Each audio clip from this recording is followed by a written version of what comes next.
kanina ay may nabuong low pressure area dito sa may West Philippine Sea. At huli itong namataan kaninang alas 3 ng hapon, 175 kilometers po kanluran ng Sinait, Ilocos Sur.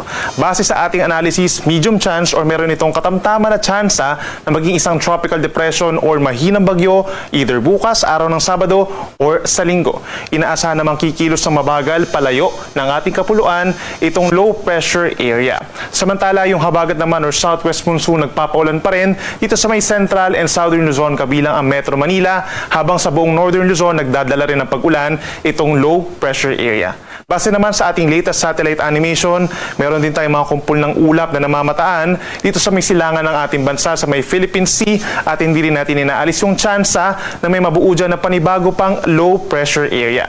Simula ngayong hapon hanggang bukas sa madaling araw, pinakamataas pa rin ang tsansa ng pag-ulan dito sa Luzon dahil pa rin yan sa pinagsamang epekto ng low pressure area at ng habagat. Dito naman sa parting Visayas, asahan din po yung mga thunderstorms. Minsan malalakas po ang dala nito na hangin at ulan, kaya make sure na mayroon dalang payong kung lalabas po tayo ng bahay sa magdamag.